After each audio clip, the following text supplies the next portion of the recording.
Now coming to the close of our 23rd year of service to the worldwide amateur radio community, we are This Week in Amateur Radio. We are your all-amateur radio and technology news magazine and bulletin service of the air. This is edition number 1237, with a release and air date of Saturday, November 12, 2022.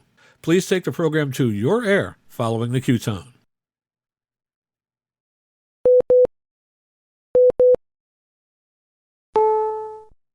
Now coming to the conclusion of our 23rd year of service to the amateur radio community all around the world, we are This Week in Amateur Radio, North America's premier amateur radio and technology news magazine and bulletin service of the air.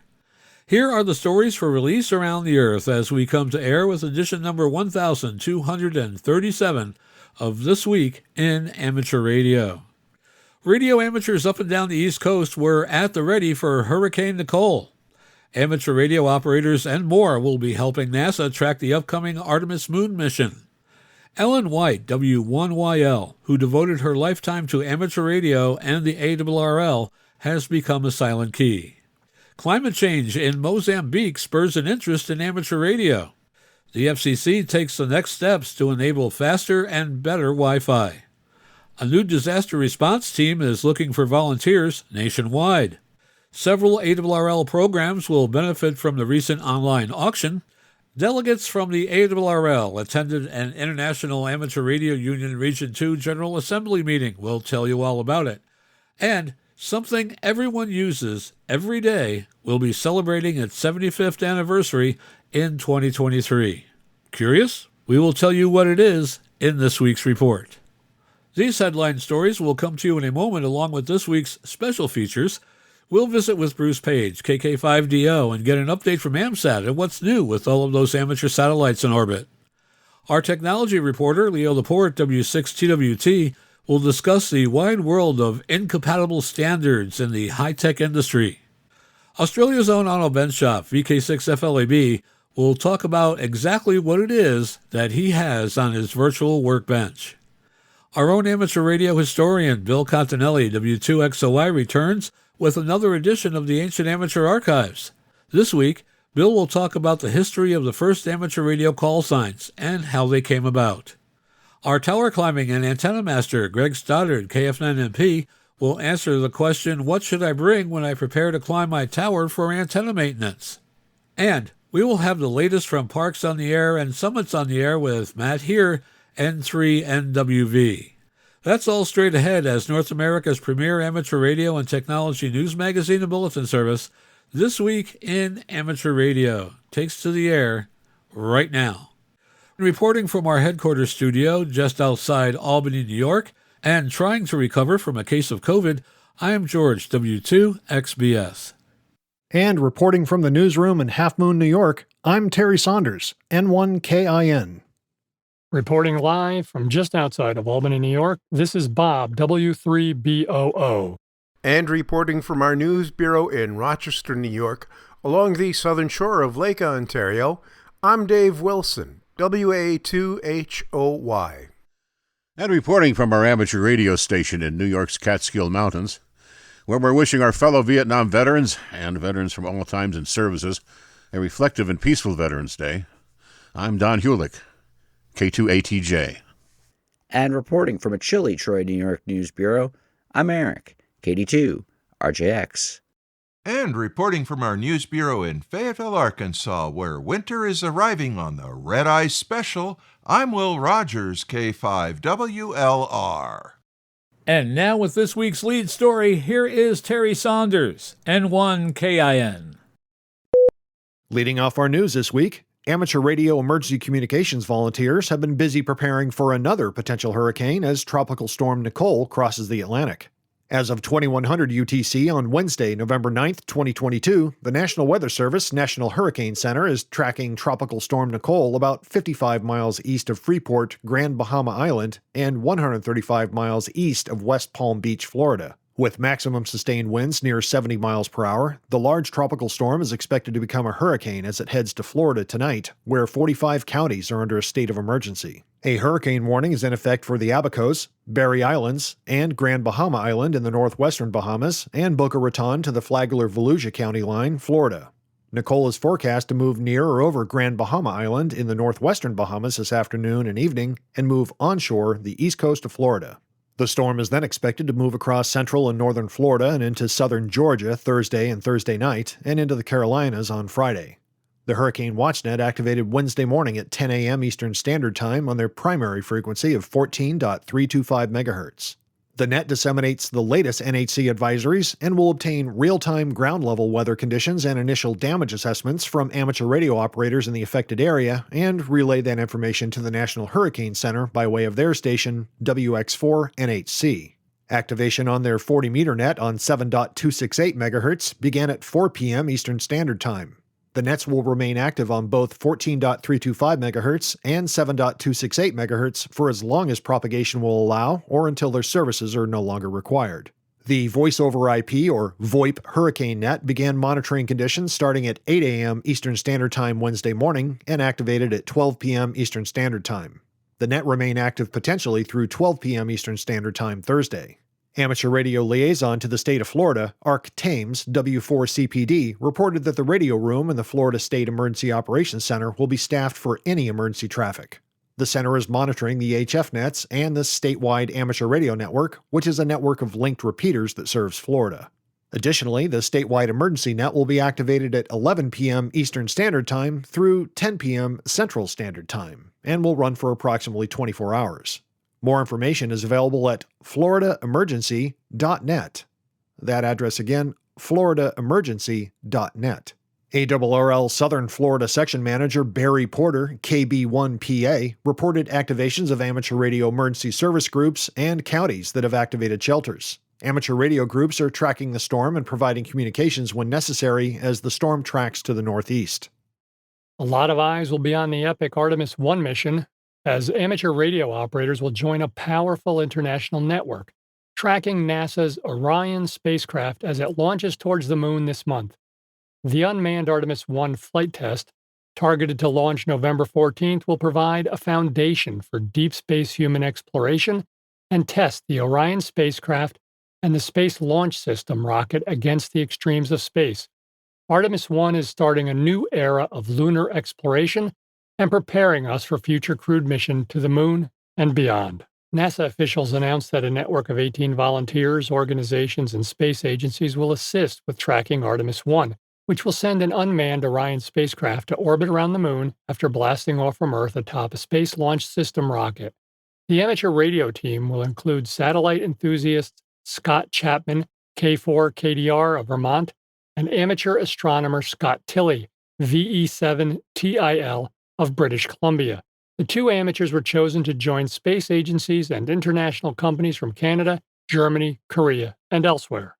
The selected participants, 5 international space agencies, an academic institution, 9 commercial companies, a nonprofit, and 2 private citizens, will demonstrate whether they can receive Orion's signal and use their respective ground antennas to passively track and measure changes in the radio waves transmitted by Orion. These measurements will be made during 3 distinct phases of Orion's approximately 25-day mission: the journey to the moon, its orbit above the lunar surface, and the journey back to Earth. Data collected by participants will be provided to and analyzed by NASA's Space Communications and Navigation Program at NASA headquarters in Washington, following Orion's return to Earth. If successful, these antennas and the supplemental data they provide could be used to augment tracking measurements of future missions to the moon, Mars, and beyond. We received dozens of calls from antenna owners and operators around the world asking, "How can we get involved?" said John Hutteberg, SCAN's Mission Commitment Manager. This was our answer: show us what you can do while supporting the next big thing in human exploration. Each of the 18 participants responded to a request for information released by NASA this past August on a no exchange for funds basis. There can be no interference to the mission, and the antennas will not transmit any signals. The goal is to improve tracking information for future deep space missions, NASA officials stated. NASA will also gather its own tracking data on Orion. "We are grateful for these contributions from fellow explorers everywhere," said Badri Younes, Deputy Associate Administrator of SCAN Program Manager. "NASA does what it does on behalf of all humanity." SCAN provides critical communications and navigation support for scores of NASA missions through its near space and deep space networks. The networks are providing their combined support for Artemis 1. You are listening to North America's premier news and information service for the amateur radio hobbyist. We are This Week in Amateur Radio.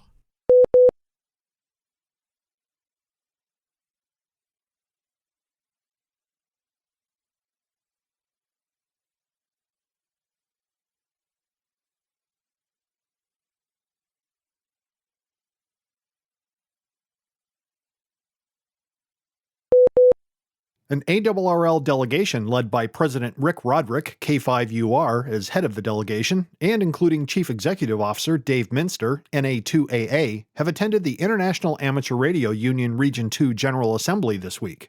This year's meeting concluded on Friday, November 4th, 2022. ARRL International Affairs Vice President Rod Stafford, W6ROD, is also participating, serving as the Area B Director for Region 2. With more details on this important meeting, we go to John Ross, KD8IDJ, who files this report from League headquarters. The Triennial General Assembly is the formal decision-making body of IARU Region 2, comprising the Americas, and delegates are the representatives of each member society. The president of the IARU Region 2 is Ramon Santoyo, XE1KK. The meetings began on October 31st, 2022, with 5 evening sessions held virtually of approximately 3 hours each. The virtual meetings were necessary because of COVID and travel concerns. At the meetings, the delegates have reviewed challenges to amateur radio, debated proposals from member societies, and received reports from coordinators and elected volunteers. A selection will also be made for the host society of the next General Assembly in 2025. Having a virtual conference has allowed many of our societies with limited means to participate in the triennial governance process of IARU Region 2 for the first time, said IARU Region 2 Secretary George Gorsline, VE3YVK8HI. 26 member societies are represented with 117 registered attendees from across Region 2, as well as representatives from Region 1, that's Europe, Africa, and the Middle East, and Northern Asia. Number 3, Asia Pacific, and the IARU officers. The Wednesday evening committee reports were especially well received and stimulated much discussion. A full summary will be published after the General Assembly, including videos of each plenary session. I'm John Ross, KD8IDJ. Having a virtual conference has allowed many of our societies with limited means to participate in the triennial governance process of the IARU Region 2 for the first time, said IARU Region 2 Secretary George Gorsline, VE3YV/K8HI. 26 member societies are represented with 117 registered attendees from across Region 2, as well as representatives from Region 1, which includes Europe, Africa, the Middle East, and Northern Asia, Region 3, which is Asia and the Pacific region, and the IARU officers. The Wednesday evening committee reports were especially well received and stimulated much discussion. A full summary will be published after the General Assembly, including videos of each plenary session. The International Amateur Radio Union is the worldwide federation of national amateur radio organizations. ARRL, the National Association for Amateur Radio in the U.S., is a member society and IARU International Secretariat, participating in matters that promote and protect the interests of the amateur radio service worldwide. Ellen White, W1YL of Brandon, Florida, passed away on Sunday, November 6, 2022. She was 95 years old. With more details and a look back at the contributions made to amateur radio by W1YL, we go to John Ross, KD8IDJ, who files this special report. White became a radio amateur in 1946 and devoted over 75 years of her life to ham radio, including more than 25 years on the headquarters staff for ARRL. She retired in 1978 as Deputy Communications Manager and became the editor of the column How's DX for ARRL's membership journal QST. White was an ARRL Life member and donor. At its meeting in January 1978, the ARRL Board of Directors adopted a resolution recognizing White and her husband, Robert Bob L. White, W1CW, now a silent key, after having completed a quarter century of faithful service to the American Radio Relay League. The resolution cites that Ellen White had built a reputation for thoroughness and objectivity on a mountain of contest logs and celebrated her intelligent and creative work as Deputy Communications Manager. White was admired by the worldwide amateur radio community. In 2019, she was the sole U.S. radio amateur to be awarded the Russian E.T. Krenkel Medal, a prestigious award granted to individuals and organizations for outstanding global contributions to amateur radio. I'm John Ross, KD8 IDJ. Director of ARRL's Publications and Editorial Department, Becky Schoenfeld, W1BXY, reflected on the news of White's passing. Ellen was a trailblazing woman in amateur radio. She and I corresponded over the years before finally meeting up at the Orlando Hamcation in 2020. Ellen often marveled at how much farther women had come in the ham radio hobby, service, and community since she got her start.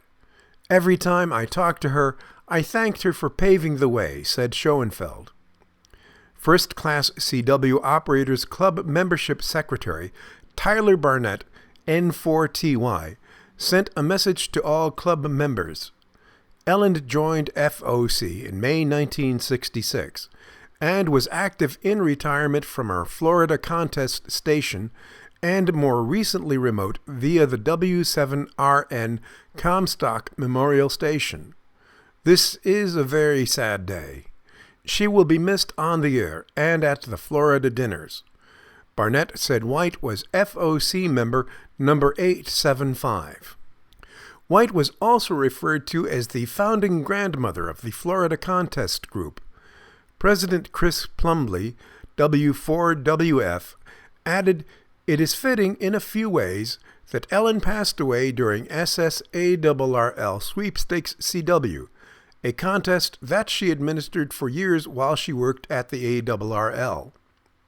White had already learned Morse code in high school and only rarely operated any other mode. Ellen loved CW, contesting, and DXing, said Rosalie White, K1STO, no relation, former ARRL Field and Educational Services Manager who was hired by Ellen White to work for ARRL in 1973. Ellen and I got a lot of hams asking, "Are you Ellen's daughter?" or "Are you Rosalie's mother?" said Rosalie White. We always replied, "No, but that would have been cool."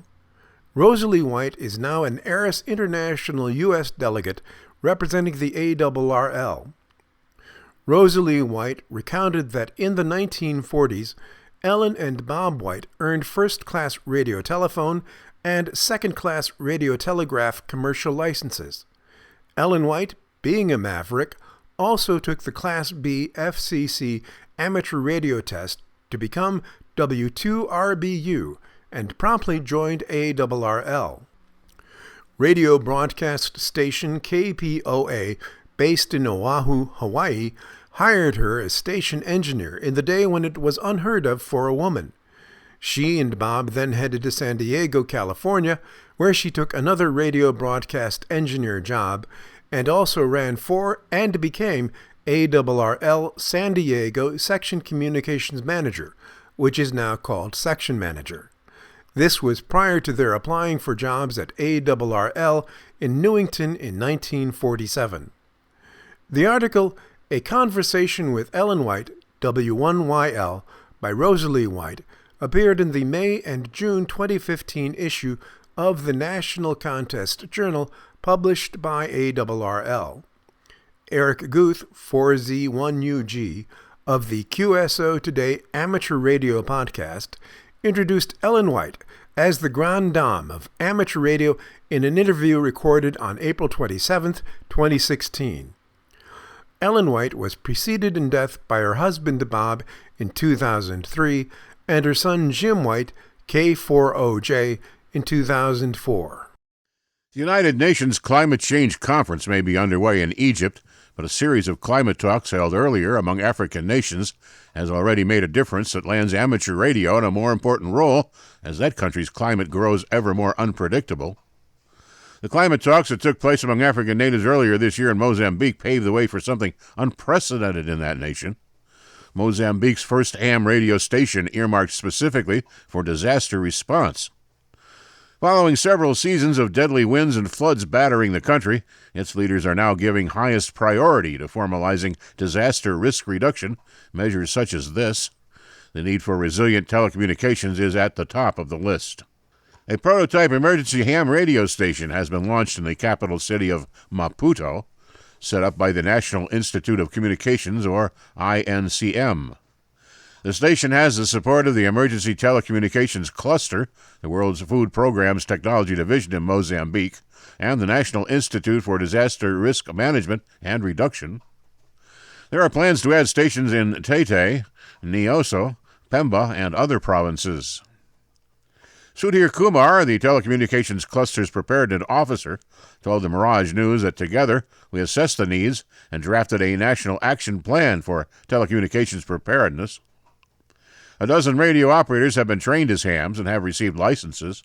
Radio operators throughout the country are also being encouraged to participate.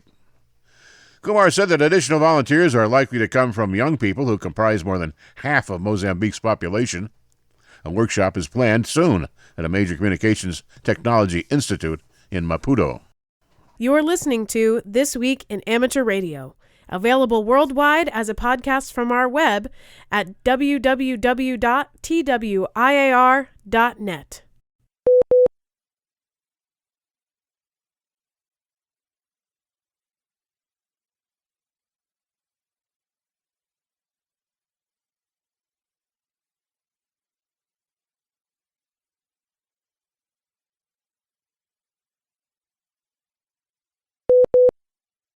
The 17th annual ARRL online auction, sponsored by RT Systems Incorporated, took place on October 21st through the 27th, 2022. John Ross, KD8IDJ, is here with more. There were over 200 participants who submitted bids vying for QST product review equipment, new ham radio gear, vintage books, and the popular ARRL Lab mystery junk boxes. Plenty of spectators also contributed additional traffic to the auction site by browsing items and watching the bids climb. ARRL auction manager Lisa Tardet, KB1MOI, reported that 695 bids were recorded and a number of items went into overtime bidding. And after all was tallied, this year's auction grossed more than $32,000. The items that drew the highest interest from bidders had been previously tested for the popular product review column in QST. The Electcraft K4D HF 6-meter SDR transceiver, reviewed in the September edition of QST, had a winning bid of $5,850. And comments from bidders included, "Thank you, I'm excited about my new radio," to "happy to participate in an event for a great cause." The ARRL online auction is an important fundraiser and a critical means of support for many of the ARRL programs which rely on funding sources beyond basic membership dues. We would like to express our appreciation to RT Systems, this year's auction sponsor, and to tell all of our donors who provided such a diverse mix of items, said Tardet. We look forward to our 18th annual ARRL auction in 2023. I'm John Ross, KD8IDJ. The four-state QRP Group Bayou Jumper 40-meter CW transceiver reviewed in the March 2022 issue of QST went for $675, while it currently retails for $105. Bidders like to support a good cause and know that these product review items have been rigorously tested in the ARRL lab. The ARRL online auction is an important fundraiser and a critical means of support for many of the association's programs, which rely on funding sources beyond basic membership dues. ARRL Education and Learning Manager Steve Goodgame, K5ATA, said that the auction raises funds for further projects that otherwise would go unsupported. Following the launch of the ARRL Learning Center late last year, we are developing more content to help amateur radio operators increase their knowledge and skills, said Goodgame. The Learning Center provides ARRL members with instruction and training for getting on the air, emergency communications, and electronics and technology. Goodgame said that several full courses are under development. ARRL emergency communications training courses are being updated and modernized. ARRL has also partnered with Dave Kassler, KE0OG, to offer his supplemental amateur radio license instruction on the ARRL Learning Center. These efforts are made possible in part through the proceeds of the ARRL online auction. AMSAT-UK and the British Amateur Television Club, or BATC, announced a new amateur radio satellite service challenge, the QO100 AMSAT-UK BATC North American Challenge, during the AMSAT-UK International Space Colloquium in Milton Keynes, UK, which took place on October 8, 2022. The QO100 AMSAT-UK BATC North American Challenge recognizes the first amateur radio station to successfully achieve a two-way QSO via QO100 narrowband transponder while operating from North America, and the first amateur radio station to achieve a successful two-way DATV QSO via QO100 wideband transponder while operating from North America. In addition, subsequent operations from North America were also eligible to apply for a special certificate. The likely operating location from North America would be from St. John's, Newfoundland, Maidenhead Grid Square GN37QM, which has a calculated viewing angle of negative 0.9 degrees elevation. Being below the horizon, it is expected that tropospheric ducting will be required for the first few miles, as demonstrated by Farid Farhan, YC1HVZ-P, during a recent QO100 expedition in Indonesia, where he successfully operated through the QO100 narrowband transponder from grid square OL42DE at negative 1.2 degrees elevation. Known as SHIL-2, AMSAT Phase-4A, and Qatar-Oscar 100, a joint project by Qatar Satellite Company, SHIL-SAT, and the Qatar Amateur Radio Society, and AMSAT Deutschland, it is the first geostationary amateur radio transponder and links radio amateurs from Brazil to Thailand. SHIL-2, or QO100, carries two Phase 4 amateur radio transponders operating in the 2400 MHz and 10,450 MHz bands, a 500 kHz bandwidth linear transponder intended for conventional analog operations, and an 8 MHz bandwidth transponder for experimental digital modulation schemes, and DVB amateur television. Australia's radio communications regulator, the Australian Communication and Media Authority, or ACMA, is proposing to move the country's radio amateurs to a class license, which is intended to simplify administration of the amateur radio service. John Ross, KD8IDJ, is here with more information on what the Australian regulator is proposing. Currently, Australia's radio amateurs are regulated under an apparatus license with privileges and conditions set out in a radio communications license condition determination. Australian hams pay an annual license fee of $55, that's $35.68 in U.S. currency, but under the proposed class license, the annual license renewal payments would end. The ACMA reports that the current consultation follows extensive public feedback on the review of the non-assigned licensing arrangements conducted between February and April 2021. They intend to implement the proposed class licensing arrangements on July 1st, 2023. The ACMA's deadline for receiving responses is November 29th, 2022. The Wireless Institute of Australia, WIA, is the national member organization representing the interest of Australian radio amateurs and is a member of the International Amateur Radio Union. The WIA's working group intends to open a survey in early November to gauge the views of the Australian radio amateur community. As this is going to be a quantum step in the evolution of amateur licensing in Australia, such as we have not seen previously, the details need close and careful consideration, said Working Group leader Peter Young, VK3MV. I'm John Ross, KD8IDJ. The ACMA says they will carefully consider responses received to the current consultation. As stated in the consultation paper, subject to the outcomes of the current consultation and the implementation of supporting operational and administrative arrangements, the ACMA intends to implement the proposed class licensing arrangements on July 1, 2023. The review's principal objective was to identify the most appropriate licensing mechanism that would reduce regulatory burden and minimize costs for amateur radio operators, while preserving the operational utility for amateurs. The Wireless Institute of Australia's working group intends to open a survey in early November to gauge the views of the Australian radio amateur community. Peter has been licensed since 1964 and has a background in maritime communications engineering.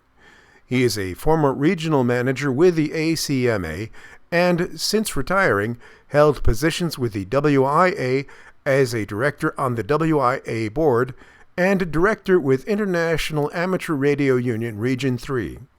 The Wireless Institute of Australia is the national member organization representing the interests of Australian radio amateurs and is a member of the International Amateur Radio Union. The Wireless Institute of Australia has a well-credentialed working group developing their response to the ACMA's proposals. Amateur Radio Digital Communications, or ARDC, is looking for volunteers for its 2023 Grants Advisory Committee and Technical Advisory Committee. The Grants Advisory Committee reviews proposals submitted by organizations seeking ARDC grants. The committee usually meets twice a month for at least an hour, with additional time spent reviewing proposals and email correspondences that happen between meetings. The estimated time commitment from a volunteer on this committee is about 2 to 5 hours per week. The Technical Advisory Committee advises ARDC's staff and board on 44 net technology, architecture, and policy. The TAC usually meets once or twice a month for at least an hour. Additional time may be spent working on or attending meetings related to projects such as refining 44 net use cases and standards, developing a new 44 net portal, and developing a proposal for points of presence. If you're interested in joining either committee, please send a resume and brief cover letter to contact@ardc.net by November 12, 2022. For more information on the Grants Advisory Committee, go to www.ampr.org/now-accepting-for-grants-advisory-committee. For more information on the Technical Advisory Committee, go to www.ampr.org/now-accepting-for-the-technical-advisory-committee. We pause for stations along the network to identify. We are This Week in Amateur Radio, your amateur radio and technology news magazine of the air, available as a podcast on iTunes, Google Play, iHeartMedia, and Spotify.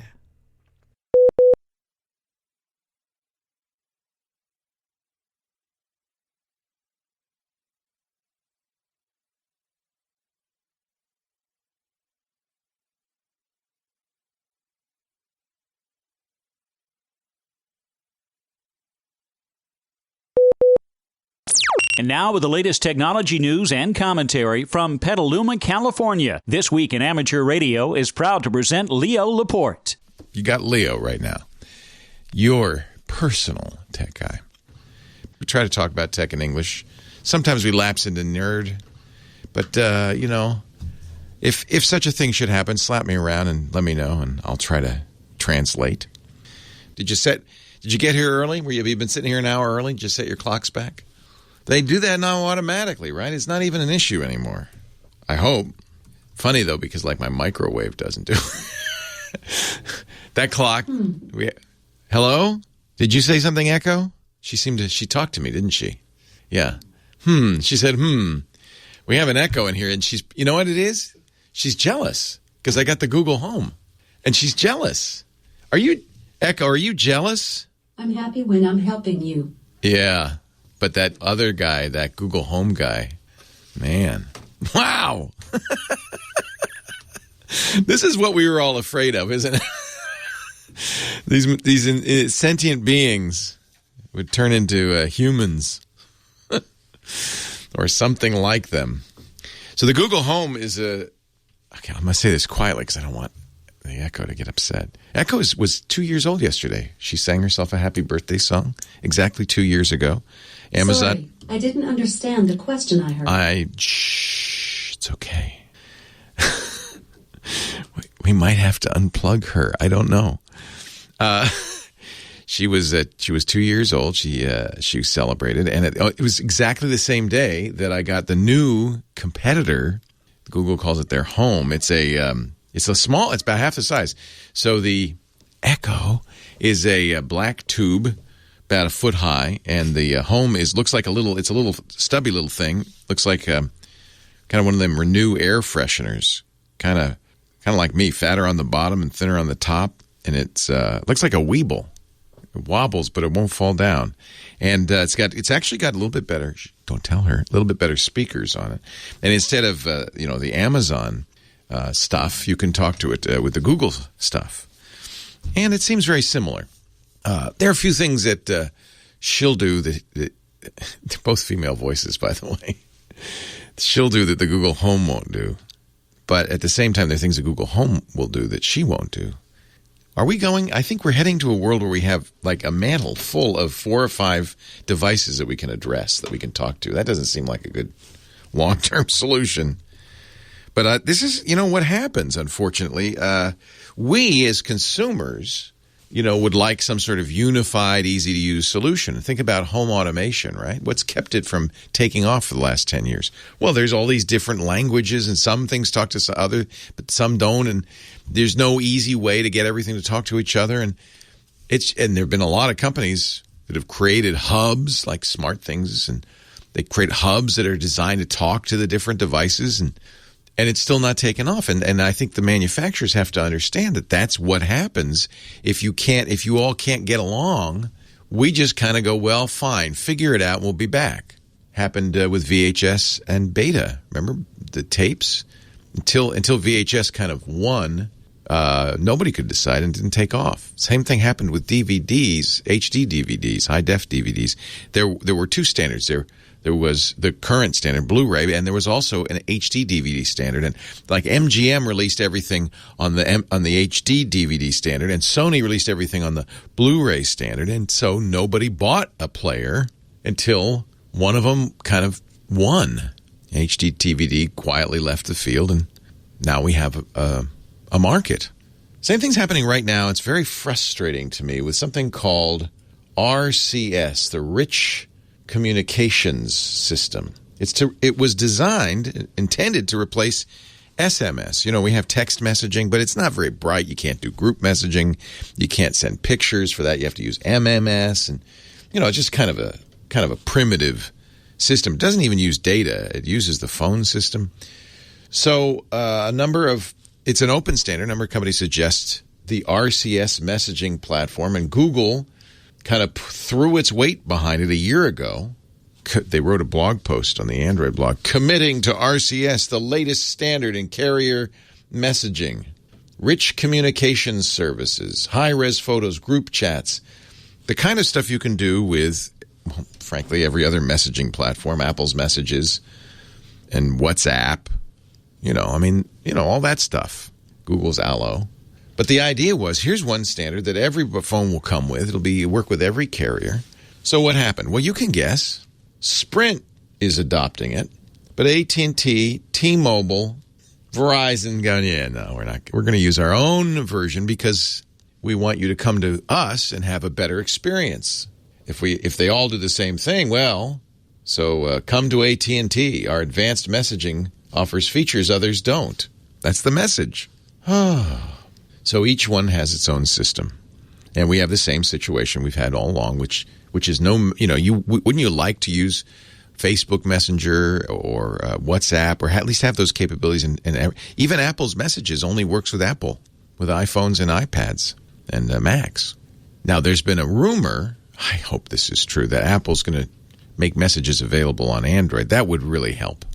But you see why they don't. And this is the same thing that's killing all this other stuff, is that, we want to have an advantage. And this is what frustrates me, because the advantage is to the company, not to the consumer. So what do we do? As consumers, we know what we want. We'd like one device that we can talk to that would do everything. But no, each company's going to have its own. We'd like one messaging standard, no matter what kind of phone or what carrier we use. But no, each is going to have its own. At least we have Blu-ray.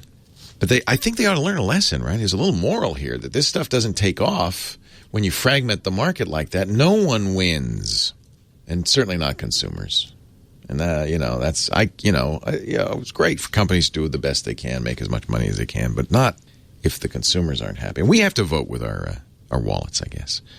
I don't know how you vote on RCS, on the rich communication systems. I don't know how you tell T-Mobile, we'd like yours to work with Sprint's, to work with AT&T's, to work with Verizon's. We would like that. Google's not helping. I've been using Google's flagship Android phone, the Pixel. I had the Pixel XL for a couple of weeks, and now I've got the little Pixel to see if I can use a 5-inch phone. Oh my gosh. But it's so tiny. It's cute. But what I'd like is for some sort of messaging platform on here that works with everything. And Google can't even make up its mind. They have a messaging program called Messages.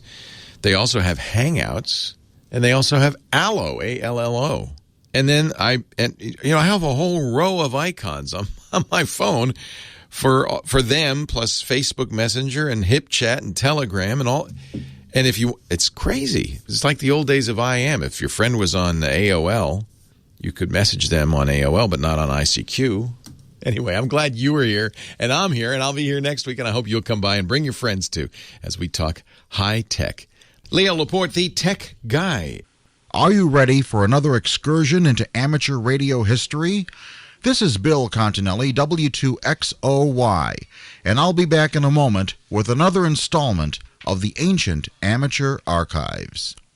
You are listening to North America's premier news and information service for the amateur radio hobbyist.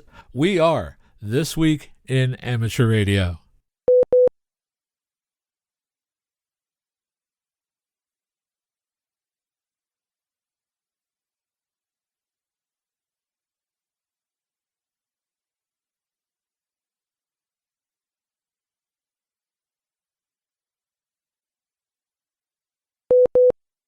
WN2MAM, WB2MAM, N2CLO, KE2XB, AB2CA, W2XOY.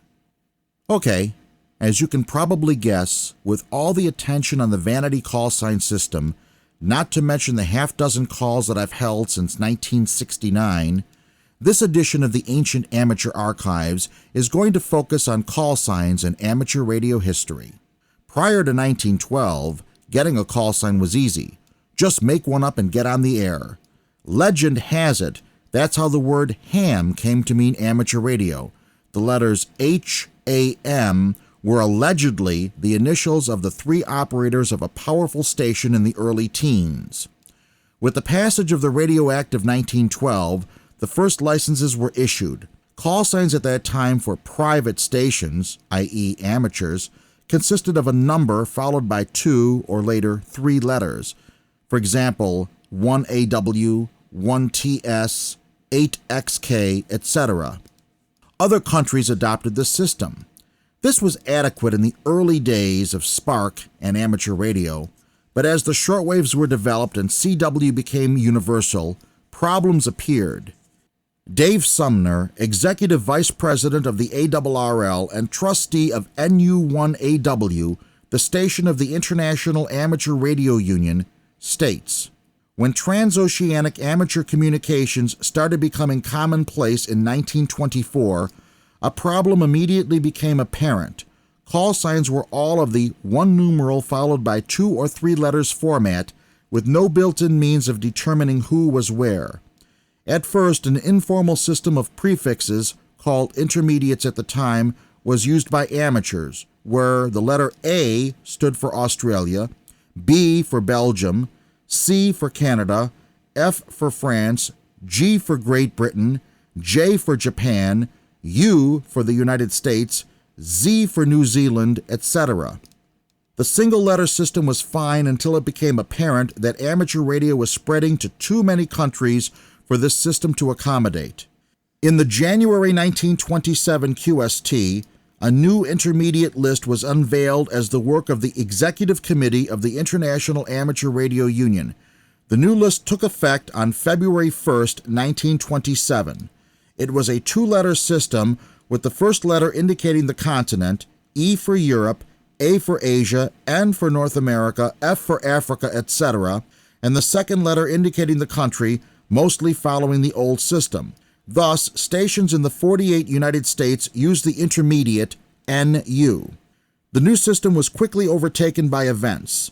The regulations adopted by the Washington International Radio Telegraph Conference later the same year included the allocation of a series of call signals such as K, N, and W for the United States, and mandated that stations have a call signal from the series.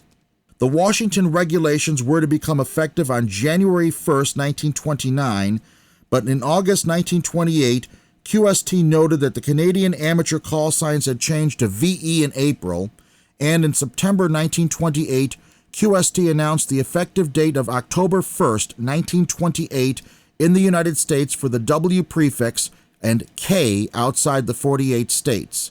Thus, amateurs sported voluntary NU prefixes for just 20 months before they became Ws.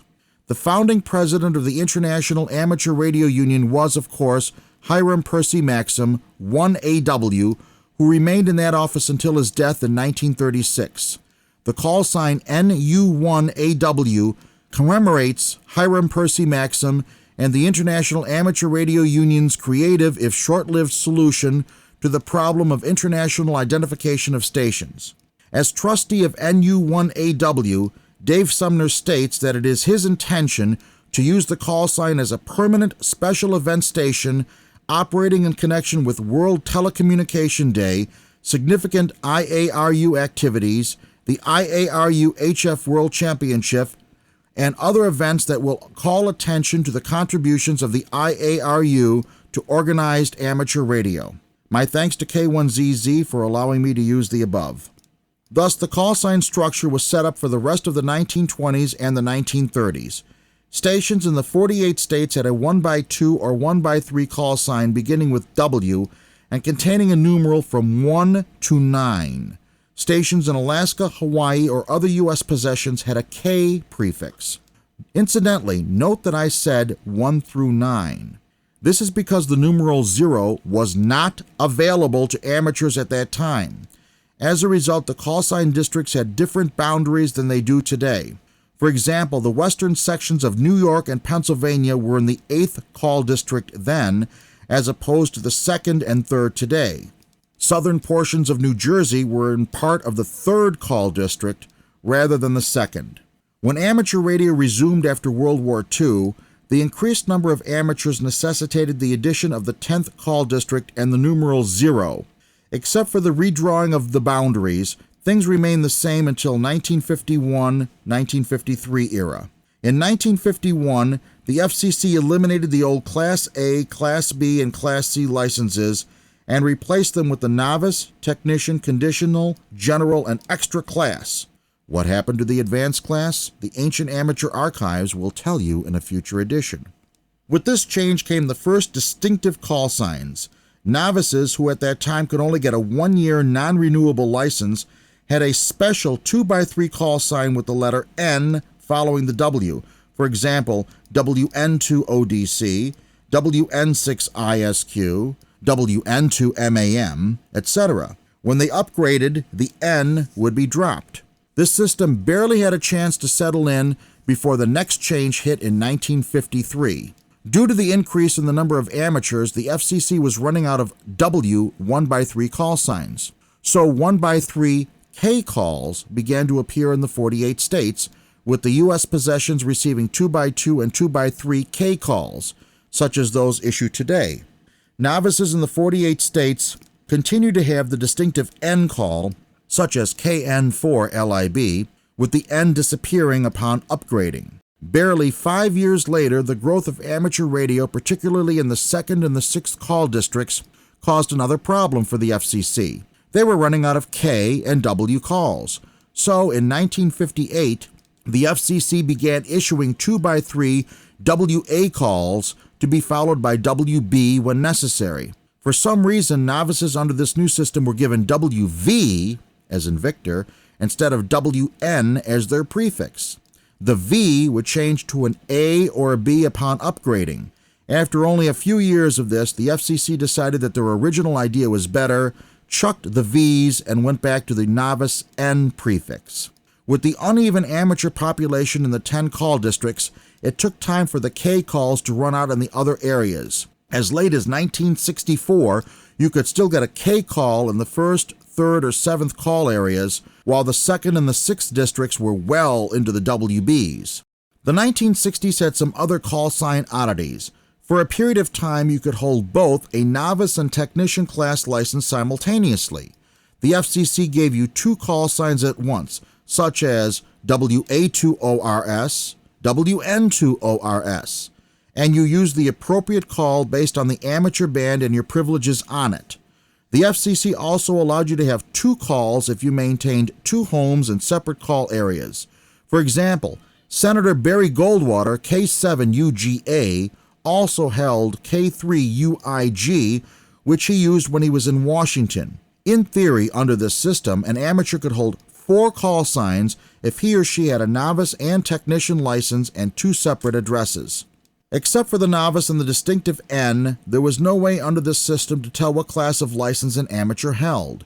As older hams became silent keys and the number of available 1x2 calls slowly increased, the FCC instituted a program whereby those who held an extra class license for more than 25 years would be eligible for a 1x2. The length of time one needed to be an extra was gradually reduced until July 1977, when any extra class could apply for a 1x2. There was 1 block of call signs that were unavailable to any amateur, regardless of license class.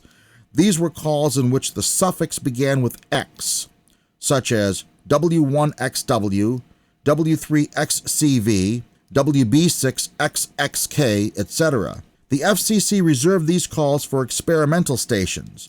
For example, W2XBS, W2XOY, W1XMN, and KE2XCC were originally call signs of early TV and FM broadcast stations. While the FCC has relaxed their position on the 1x2 and 1x3 X suffix calls, the 2x3 call signs, such as KA6XYZ, are still reserved for experimental use. By the mid-1970s, the 2nd, 4th, 6th, and 8th call areas had run out of WBs. For a period of time, the FCC recycled older WA and WB calls that had been vacated, but when those ran out, they went to WDs. Now, WCs were reserved for and being issued to RACES and civil defense stations. Before the WD prefix could become popular, however, an incident occurred that would change the whole call sign structure. In early 1977, an FCC employee was indicted for taking bribes offered by amateurs wanting special call signs. He was convicted and sent to jail. Partially as a result of this scandal, the FCC on February 23, 1978, adopted the call sign structure we have in place today. For 18 years, from 1978 until 1996, when the vanity call system opened, it had been impossible to request a specific individual or club call. Given the passionate love affair that some of us have with our calls, the FCC has made millions. So, as you contemplate the call of your dreams, take a moment to tune in NU1AW and work a piece of history. Meanwhile, the ancient Amateur Archives is preparing for its next journey to another moment in amateur radio history. I hope you're on board. Attention, amateur radio operators. Attention, amateur radio operators. Stand by for the N2FNH random access file coming up in just a few minutes right here on This Week in Amateur Radio.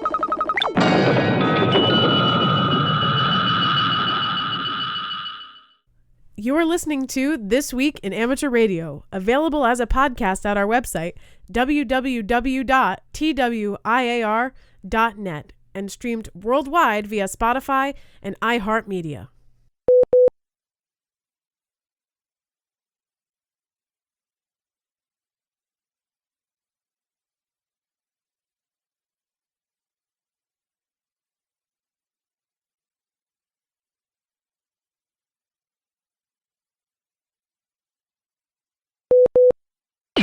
Connecting to the random access thought.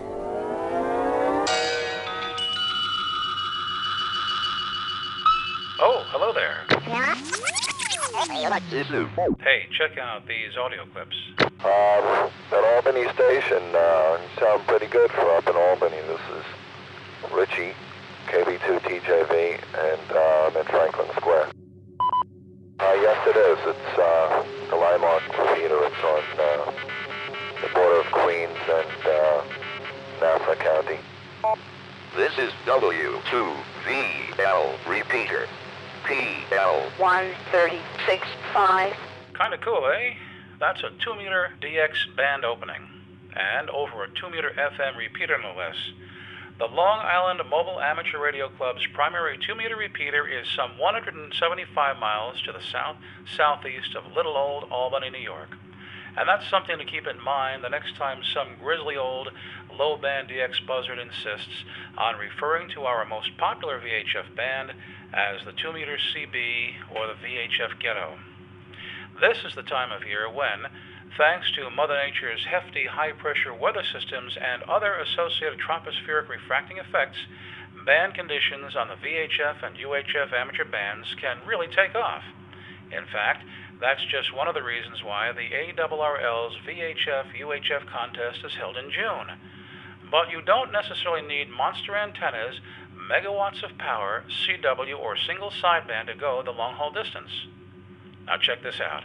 Very good. Bill in Albany, New York. Oh, wow. Very good. Copying you about an S2 or so. But 100% copy here, no problem at all. Name is Ruben.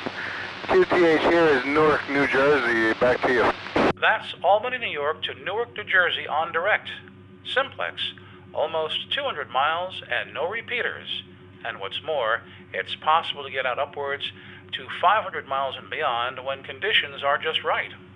Here's another quick QSO captured during the same evening. N2FNH, this is N2FYP. You're about a 5-5 over here in Freehold, New Jersey, over.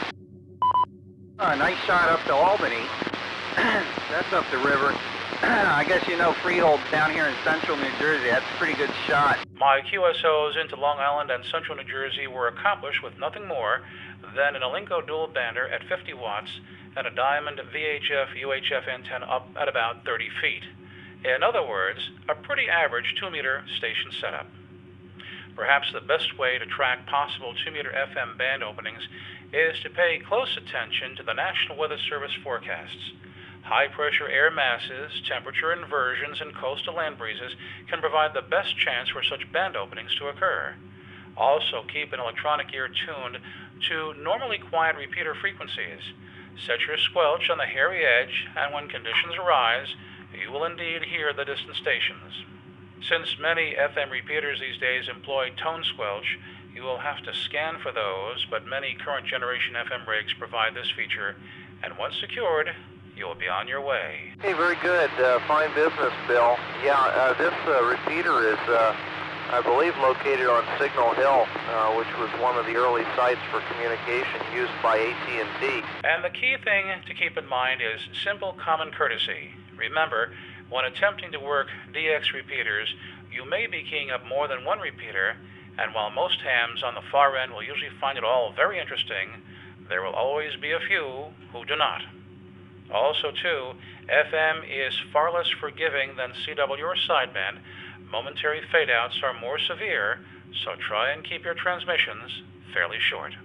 This is Bill Barron, N2FNH. Oh, wow, why didn't you say so in the first place, hi.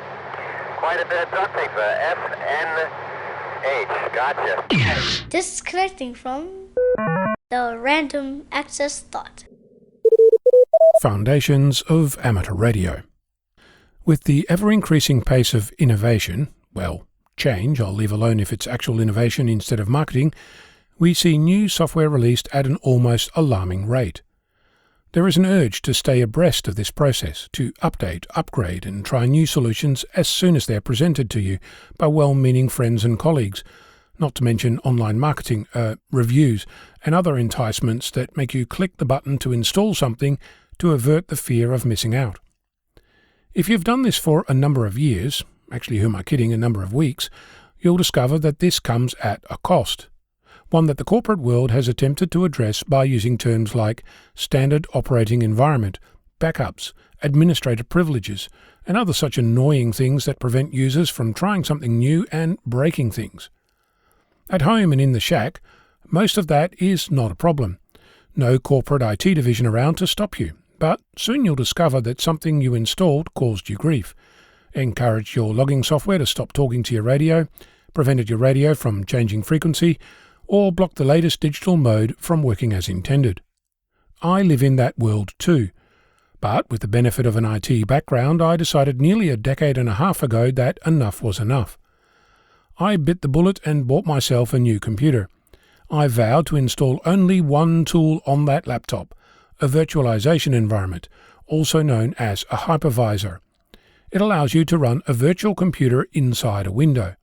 Given enough CPU power, you can run multiple virtual computers in multiple windows inside your actual physical hardware. This gives you flexibility. You can run a copy of your favorite operating system in a virtual environment, install the latest and greatest software on it, and if it breaks, you delete it and start again. In my case, I'm running my daily desktop environment, where I'm currently writing this, as a virtual Linux machine inside my physical computer, which is also running several other virtual machines, including some network monitoring tools, a software-defined radio development environment, my accounting software, and plenty of other things.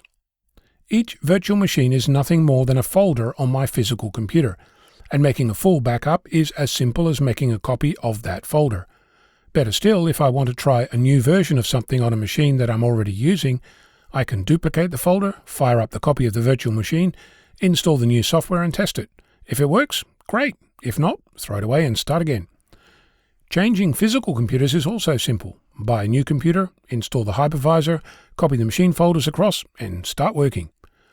From a security perspective, it also means that I can install a random bit of software recommended by a friend without getting worried about it stealing any of my information, given that my private information isn't on the virtual machine on which I'm installing this unknown piece of software.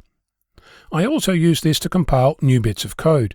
If I come across a project on GitHub that I'd like to try, I can fire up a brand new machine and install all the prerequisites without running the risk of breaking something that I rely on. It also means that I can test with different operating systems, from macOS, any flavor of Linux, copies of Windows, and play with virtual copies of Android, or if I'm feeling frisky, BIOS. There are other ways to achieve some of this. For example, you could get yourself a Raspberry Pi and half a dozen microSD cards. Install an operating system onto a card, boot the Pi, install your new application, and if you like it, use it. If not, wipe the card, start again. You can have a dedicated Whisper Beacon card, a contest logging card, whatever you need, all separate, all easy to back up and change as needed. If that's not enough, some virtualization environments allow you to emulate different microprocessors, so you could run ARM code on an x86 processor, or vice versa. If you want more, you can investigate containerization, a tool that allows you to essentially create a mini virtual machine and run a new environment using a single command, so fast that you essentially don't need to wait for it to start up, allowing you to mix and match environments as needed. At this point, you might ask why I'm even talking about this. What does this have to do with amateur radio? Well, it's how I have my test bench set up. Sure, I have a soldering station, multimeters, and nano VNA, and antenna analyzer, and all that kind of great stuff. But my radio world is mostly software, and in that space, all my tooling is pretty much virtual, put together in such a way that I can pick and choose precisely how I want to test something without killing something I rely on. I'm telling you about it because, in my experience, much of the amateur community still relies on a desktop computer running Windows, and I have to tell you, there is so much more out there for you to explore. What does your virtual workbench look like? I'm Ono, Victor Kilo 6, Foxtrot Lima, Alpha Bravo. You're listening to America's premier amateur radio news magazine of the air. This Week in Amateur Radio.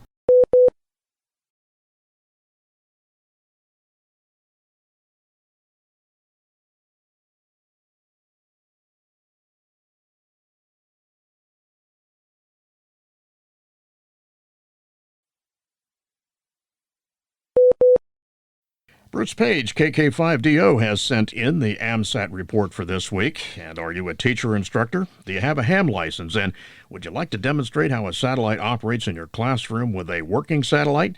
Well, not really a working satellite that can fly in space, but AMSAT CubeSat Simulator. This is a complete working satellite, though, that looks like a satellite, has solar panels for power, and transmits telemetry that you can capture and then use for analysis. And when placed on a rotating surface with a light facing the satellite, the solar panels create electricity, and you can study the effect of the rotation. Reorient the position of the light, and the solar panels see what the effects are and what effects it has on the voltage and the current. And you can gather multi-channel voltage, current, and temperature telemetry with much more in the satellite and UHF radio band. And you can decode the telemetry with Foxtelem software or APRS software. If you have an interest, you can visit CubeSatSim.com for more information and learn how to borrow a loaner AMSAT CubeSat simulator for your classroom. It's time for the weekly propagation forecast report, brought to us each week by Tad Cook, K7RA, in Seattle, Washington, who reports this week that the average daily sunspot numbers rose from 70.3 to 78.9. Yet somehow the solar flux averages stayed the same as 129.9 and 129.9. The average daily planetary A index went from 13.7 to 13.4, but the middle latitude numbers changed from 14.3 to 9.6. So looking ahead, the predicted solar flux is 140 on November 12th and 13th, 130, 125, 120, and 114 on November 14th through the 17th, 116 on November 18th and 19th, 114 on November 20th and 21st, and 112 and 114 on November 22nd and 23rd. Looking at the predicted planetary A index now, it will be 8 on November 12th, 5 on November 13th through the 17th, 25, 15, and 8 on November 18th through the 20th, 5 on November 21st through the 22nd, and then 8, 16, 26, 15, and 12 on November 23rd through the 27th, respectively. In radio contesting this week, plenty of activity. On November 10th, the EACW meeting, that's CW. November 12th and 13th, the ARRL EME contest, that's CW, digital and phone. November 12th to the 13th also, the WAEDX contest, RIDI. And November 12th through the 14th, it's the PODXS 070 Club, triple play low band sprint, that's digital. The November 12th through the 13th, the 1010 International Fall Contest, that's digital. And on November 12th to the 13th, the SARL VHF UHF Analog Contest, that is CW. And some upcoming section, state, and division conventions. On November 12th at the Montgomery ARC Hamfest, hosting the ARRL Alabama State Convention. That's in Montgomery, Alabama. On November 12th, the Rock Hill Hamfest, hosting the ARRL South Carolina Section Convention in Rock Hill, South Carolina. December 9th and 10th, the Tampa Bay Hamfest, hosting the ARRL West Coast Florida Section Convention in Plant City, Florida. And on January 7th, the Ham Radio University, hosting the ARRL New York City Long Island Section Convention. That is an online event. With the past few months bringing great weather for outdoor activations, parks on the air QSOs have grown by a high percentage. Matt here, N3NWV, brings us the latest statistics. Hi everyone, I'm Matt, N3NWV, here with your October 2022 POTUS stats and news update. October included the Fall Support Your Parks weekend event, and the stats show a big jump from last month. We had 15,781 activations by 2,808 activators from 5,483 parks. 47 DXCC entities were represented this month, and we reached a total of 706,846 QSOs, a month-over-month increase of 29%. Congratulations to all of our category leaders for October, and as always, a big thank you to everyone who participates in the POTA program. Speaking of participating, our Park-A-Day Bailey Sprott list hasn't changed notably this month. We still have 5 activators and 24 hunters on track for pressing the POTA button every day in 2022. Good luck to all now that we're down to the final 2 months of the year.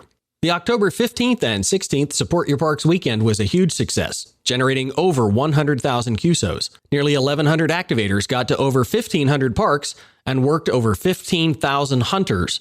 All in all, 34 DXCC entities participated in the weekend one way or another. That wraps it up for this month. 7-3 and POTA on. The third annual Youth Dream Rig Essay Contest is now underway. The contest is sponsored by the Intrepid DX Group, a U.S.-based 501c3 nonprofit organization that promotes amateur radio activities around the world for youth. The contest is open to U.S. and Canadian amateur radio operators aged 19 or older. The first place winner will receive a new HF transceiver. Second and third place winners will receive a handheld transceiver. To enter, contestants must write a 2-page essay answering the question, how does amateur radio factor into your career plans? The submission needs to be in plain text, PDF, or a Microsoft Word attachment. Additionally, contestants must promise to use the radios on the air for 1 year and not trade, sell, or flip the equipment. The entry deadline is November 30th, 2022, and winners will be announced on December 15th, 2022. More information about the Intrepid DX Group is available at their website. If you're in the United Kingdom and want a way to formally measure your Morse code competency, there's a newly appointed ham to oversee your test. He's Eric Arkenstall, M0KZB, and he recognizes that for many fellow hams, amateur radio is all about the love of Morse code, plain and simple. For Eric, being an amateur has always been about the love of all things radio when, at the age of 11, he built his first crystal set. Recently, the Radio Society of Great Britain appointed him the coordinator of Morse competency tests, which awards operators recognition for their effort. Although a Morse code certificate is not proof of a national standard of proficiency or internationally recognized, it's a matter of pride for those operators who attain it. In most countries, now including the UK, a knowledge of Morse code is no longer a requirement for a ham radio license. According to RSGB websites, 5 words per minute is the slowest speed for which the certificate is issued. This is being done to encourage progress towards higher speeds. Tests are also available at 10, 12, 15, 20, 25, and 30 words per minute. If you wish to take the test, you can email Eric directly at morse.tests@rsgb.org.uk. On October 15, 2022, the Calvert County Auxiliary Communications Services of Maryland, associated with the Calvert Amateur Radio Association, conducted a simulated emergency test. John Ross, KD8IDJ, is here with a report on a rather unique way this group conducted their SAT. That test was designed to evaluate the capability of a county-provided amateur band radio system that uses Kenwood TM V71A transceivers and remote rig RRC 1258 hardware over the county secure internet to the tower site in Barstow, Maryland. Remote rig gear allows for the separation from the front of the panel from the radio's RF deck, similar to a mobile installation. But with remote rig, the separation cable is a TCP IP network, allowing an arbitrarily long distance between the front panel and the RF deck. The second part of the test was to have the CRAA members transmit on simplex mobile transceivers from various locations in the county to the Barstow Tower. Transmissions from low-lying areas were preferred, such as many of the waterways and other locations that may need to be assessed during disasters. Those tests were on 2 meters and 70 centimeters. And nearly all locations were successful in conducting the operations and communications with the EOC, including those using low power at the tower site. I'm John Ross, KD8IDJ. For the SET, the radio's front panels were in the Emergency Operations Center, and the RF decks were at the tower site about 3 miles away near the geographic center of the county. The planning and implementation of this system was guided by Calvert Races Officer Bill Hackett, N3XMZ, and Calvert Aries Emergency Coordinator Sean Donnelly, N3AE, using county funding. The first part of the test was to determine if MT63-2000L digital mode would work over the remote rig system to augment existing WinLink capability. The results showed that additional work is needed to send MT63-2000L over remote rig terminals, and some changes to the audio quality settings are necessary sampling rate and word size, as the Diamond X300NA antenna on the tower is 350 feet above the ground and the terrain of the county is flat. Nearly all locations were successful in contacting the ham radio operators at the EOC, including those using low power at a tower site. Due to unforeseen problems with scheduling a section-wide October SET, CARA took the opportunity to evaluate its new system. Overall, the test was successful. Originating from Albany, New York, and distributed worldwide, you are listening to This Week in Amateur Radio.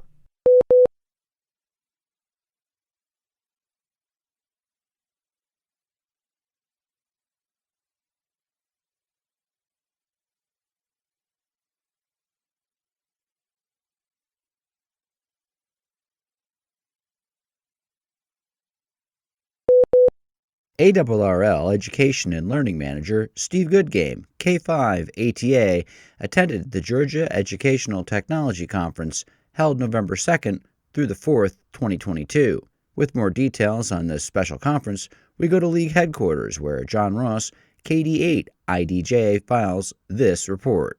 That conference was the first part in a series of planned ARRL exhibits to meet with teachers and promote amateur radio in the classroom. Assisted by ARRL Teachers Institute instructor Wayne Green, KB4 DSF, along with volunteers Cindy Goodgame, K5CYN, and Betsy Green. They spoke to hundreds of teachers, school administrators, and technology directors about the ARRL Teachers Institute on wireless technology. ARRL's participation at this conference, as well as future events, is meant to inform and network with educators looking to incorporate amateur radio into their curriculum. The level of interest among teachers was incredible, said Goodgame. Our booth enjoyed heavy traffic for the duration of the conference, much of the time with all four of us engaged in discussions with multiple people simultaneously. Except for a couple of teachers we met who were already hams, few teachers had heard of amateur radio before this conference. These teachers were absolutely amazed at the possibility that exists when including amateur radio and related educational experiences in their schools. And teachers were especially excited at the connections between amateur radio and space. We shared information about the ARIS, amateur radio on the International Space Station, as well as communicating via amateur satellites. Enough teachers were interested in learning more about the relationship between amateur radio and satellites communication that we put together an impromptu live demonstration using two handhelds and an Aero antenna we had for display in the booth. We gathered a crowd of teachers along with a few students who were presenting their student showcase projects and headed outside.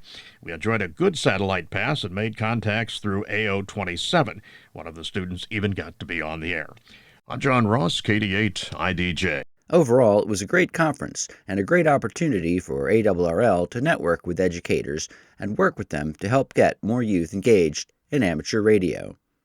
In Calgary, Alberta, a group of enthusiastic mentors has begun tackling the ongoing mystery of the vanishing newbie, a candidate who studies for and passes the Canadian Basic Certification. That same ham then moves on to the advanced license, attends some club meetings, but soon tapers off radio-related activity within the first year. It is a recurring pattern of loss that Jerry Spring, VE6TL, and others in Calgary believe they could help stop. Jerry said recently that this pattern continued for years until a few of us Elmers got together and figured out what was missing. That's when they formed a dedicated team of Elmers known as SASTAR. SASTAR stands for Southern Alberta Support Team for Amateur Radio. Compiling a list of the latest newbies, the team reached out to reduce what Jerry calls the culture shock experienced by new license holders, such as the antenna regulations, the different modes, and their own puzzling equipment needs. The Elmers of SASTAR organized and reached out via personal contact methods that included Zoom and Groups.io, which added extra appeal for the youngest among the newbies. Jerry continued to say that suddenly we started seeing and hearing a lot more people on the air. Some even decided to learn CW and take to the HF airwaves, even though they hadn't considered these things before. The same thing happened for fox hunting, SOTA, and field day. In fact, some now volunteer as SASTAR Elmers as well. The enthusiasm is spreading to the Atlantic provinces, where AppStar was born with the help of SASTAR. Prince Edward Island amateur George Dewar, VY2GF/VY2PLH, is replicating this proven method with Elmers in that region with guidance from Jerry and Pat, VE6PDS. George may not be the last one to extend the experiment either. Jerry said he's already had inquiries from a friend in Tulsa, Oklahoma.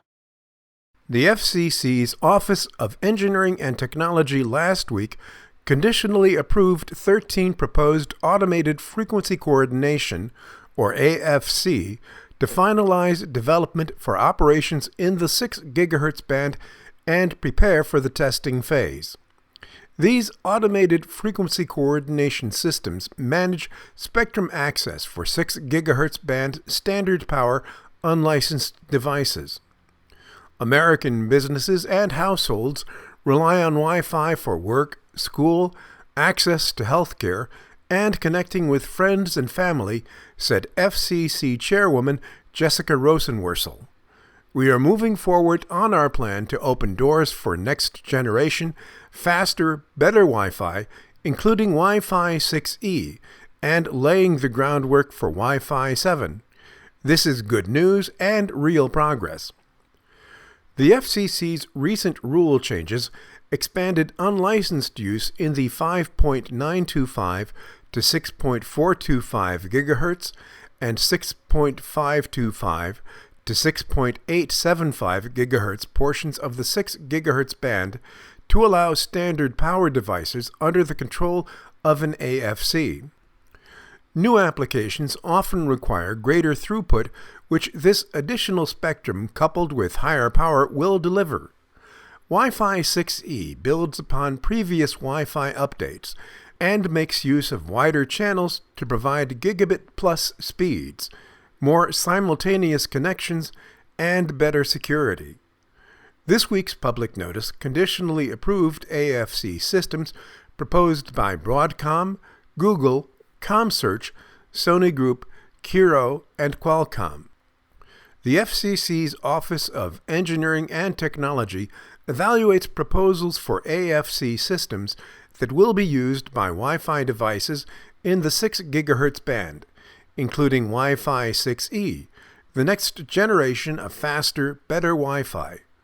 Unlicensed devices operating at standard power levels will use the AFC systems to adjust operating parameters to protect microwave links that operate in the band from harmful interference. As applicants move forward with their systems, the testing process will include both lab testing and an opportunity for public testing. Today's public notice details which labs are approved for testing these systems and how other labs can be approved. During this public trial phase, each AFC system applicant will be required to make its system available for a specified period of time to provide an opportunity for members of the public to test each AFC system's functionality. Just as the word anemoi signifies the mythical Greek gods of the four winds, a new effort known as Anemoi Incident Response is looking to provide communications and assistance to all corners of the United States when disaster strikes. As it grows from its Arkansas location, the not-for-profit is conducting a nationwide recruitment action, a multifaceted outreach that includes amateur radio operators. Colleen Udell, president of the Anemoi Incident Response, said the organization received its nonprofit status in May, but its origins go back much further with the veteran responders who created it. Anemoi's component teams include Oxcom, weather spotters, ground crew, social media, and dispatch. Colleen said recently, "We have plenty of years of disaster relief experience and wanted to find a way to utilize communications to complement what is going on with all these other disaster relief organizations." The other assistance groups include ARES and non-governmental organizations that step in during a crisis. Colleen said Anemoi is as much a safety net for those NGOs as well as for the small communities that sometimes fall between the cracks in a crisis because they lack a robust response team or any plan at all. Oxcom Team Director Thomas Sarlito, KD9JSA, is based in Illinois, and Assistant Oxcom Director Paul Falk, KO4KXV, is in Florida. Anemoi hams can live anywhere in the U.S., just as the group's storm chasers are scattered throughout the country. Tom said that portable repeaters are in the works for UHF and VHF radios, and non-amateurs can eventually be deployed using GMRS and other business radios. If you have skills that you think can be put to good use in helping, visit their website, myanemoi.org. That's Anemoi spelled A-alpha, N-Nancy, E-echo, M-Mike, O-Oscar, I-India. You'll find a link to an application form and a reminder on their homepage that there's no shortage of ways to give back to the amateur radio service. You are listening to North America's premier news and information service for the amateur radio hobbyist. We are This Week in Amateur Radio.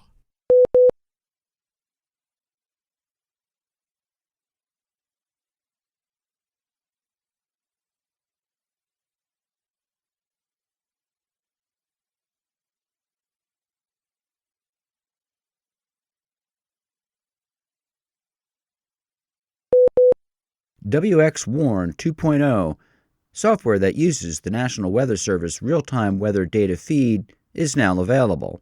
The application constantly monitors National Weather Service weather updates and displays user-selected alerts as they're issued. WX Warn 2.0 can be configured to display a simple heads-up, unfolding weather conditions at the county, statewide, or regional level, or severe weather alerts for the entire United States. WX Warn 2.0 is useful for individual use, but also for volunteers supporting amateur radio emergency communications as part of the complement of resources they utilize.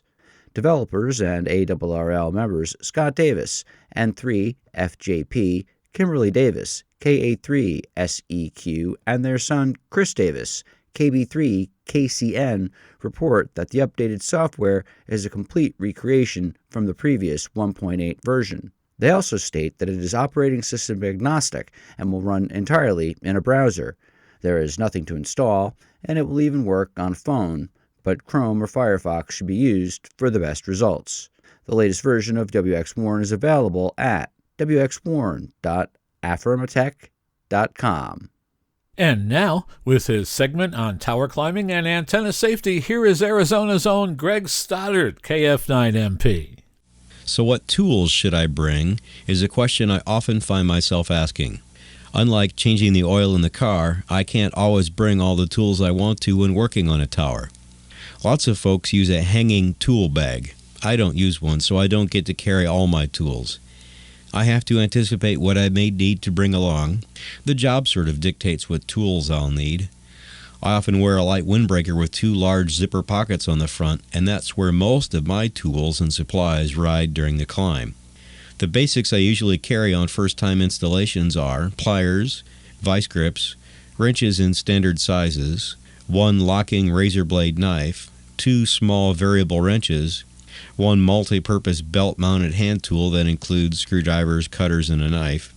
I also bring several rolls of coax seal and electrical tape. Some extra stuff I always bring are a AA battery-powered HT and an earbud speaker. I bring 2 loop-type canvas climbing straps, extra carabiners, a camera with film and battery. I photograph my work for the customers. Many of them seem to really like that. When working on an installation I'm not very familiar with, I use extra straps and safety gear just in case. If the tower you're climbing on has a steel safety cable, but your ascender is made for ropes, the ascender will slip down or not lock with downward pressure. Always be sure to bring extra carabiners, if for nothing more than to secure each ascender where you climb to so they don't slowly, silently sneak downwards. There are 2 basic types of applications for ascenders. For climbing with a steel safety cable, the regular rope-type ascender won't latch properly. Climbing with a steel safety cable ascender on a rope, the rope could get damaged by the tough clamping action of the steel cable-type ascender. Always be sure you are using the proper type of ascender before climbing. An ascender is a device which is slipped over a rope or cable and is connected to a climbing belt. As the climber goes higher, the ascender slides up the cable, but if pulled downwards, it grips tightly and holds in place. Many commercial towers have safety cables. Before you use a safety cable, check it and be sure it's in good condition. When climbing down on the same ascender, you must grab its handle and lift upwards to release the catch and then push the ascender down as far as you can reach. Then climb down to it. An additional safety device you could use would be a carabiner from your harness to the safety cable in case you unknowingly became unattached from the ascender. I hear from lots of people about a fear of climbing. I always tell them the same thing. After you get above the treetops, you lose the sense of gaining altitude.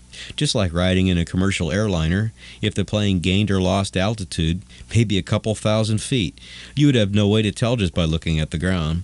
The same thing is true for tower climbing. The change in the way things looks is so gradual, it's hard to tell you're getting higher from the air. I'm always too busy paying attention to what I'm doing and how I feel. I seldom pay attention to the scenery until I get to where I need to go. It's difficult to look straight down since the tower blocks most of your view. It's easy not to ever see the ground directly below you. I think a healthy respect for heights can help keep you from taking unnecessary chances with safety gear too. So don't let a little fear stop you from taking care of your own tower work. What you should be afraid of is climbing without the proper safety gear and training. Remember, Tower work at any height can easily become deadly. Money spent on books, videos, and climbing gear is well worth the investment. This is Greg Stoddard, KF9MP, reporting for This Week in Amateur Radio.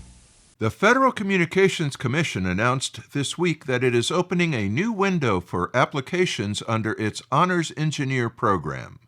The one-year developmental program may lead to a term or permanent appointment. The Commission is accepting applications from recent graduates with an engineering degree and current students graduating in December 2022. If you're a recent college graduate with an engineering degree or expect to graduate with that degree in December, this opportunity from the USFCC might interest you.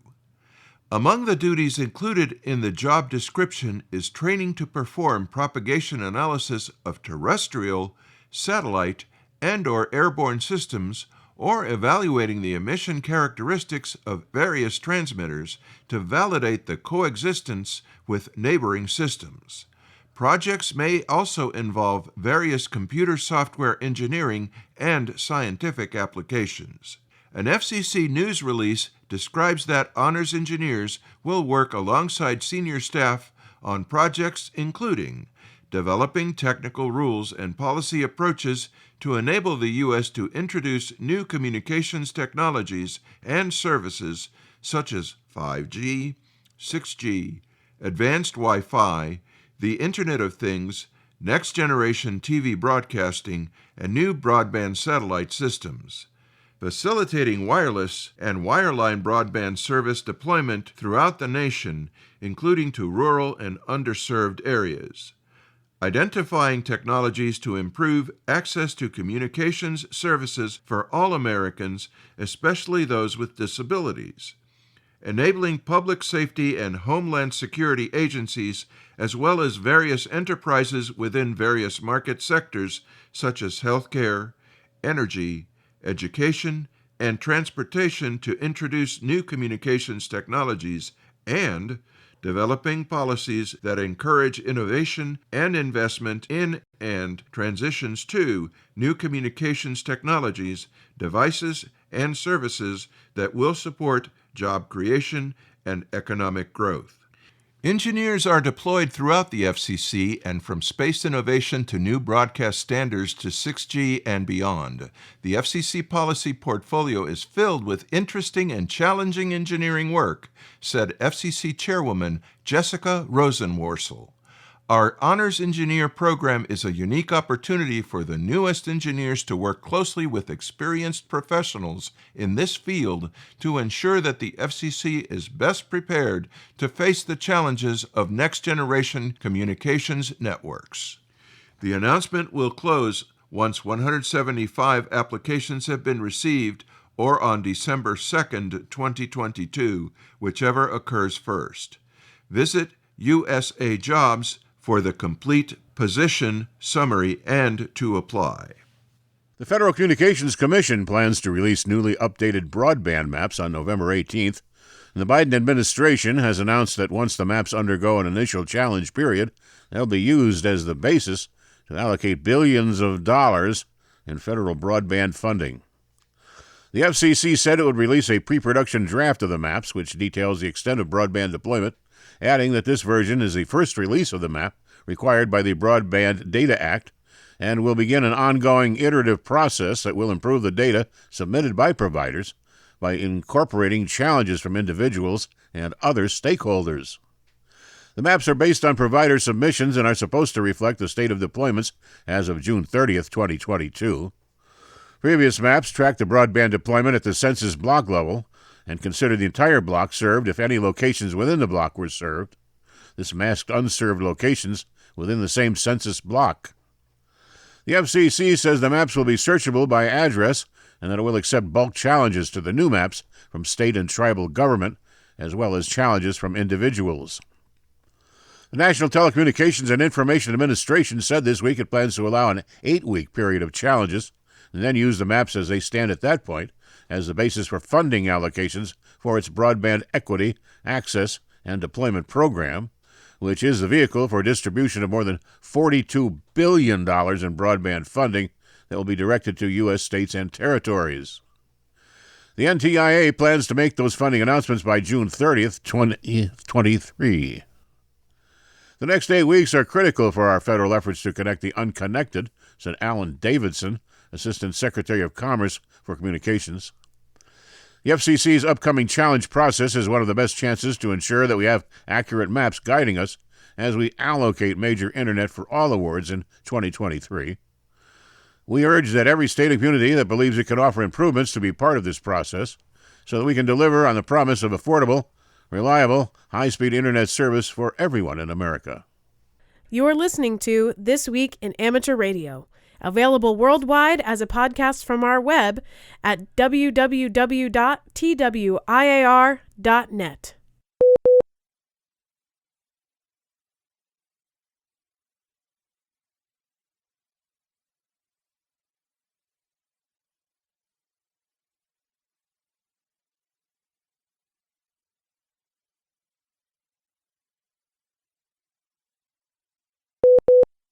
And finally this week, unless you're a boat anchor enthusiast, chances are you owe a lot of your amateur radio success to the transistors that are the heart and soul of your rig and other station equipment.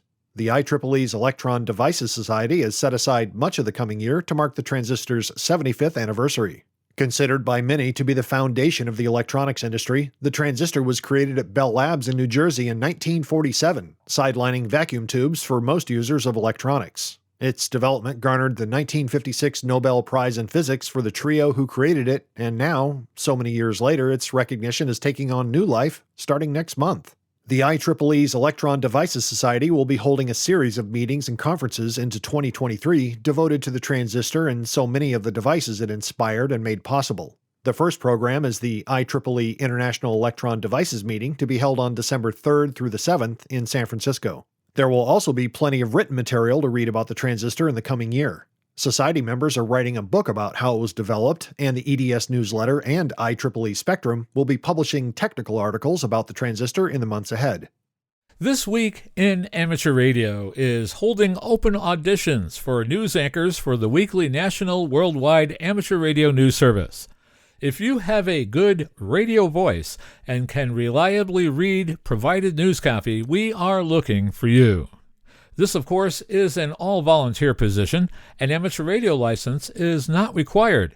You must have a high-quality microphone, headset mics are not used, and be familiar with audio editing software to record and edit your finished news stories before uploading. If you would like to try out for a weekly or bi-weekly anchor position with North America's premier amateur radio news on air and podcast, please send an email to our producer, George, W2XBS. You can include a sample MP3 of yourself reading news copy sent as an attachment to W2XBS77@gmail.com. That's whiskey, the number 2, X-ray Bravo Sierra 77@gmail.com. Be sure and use Anchor Audition in the subject line.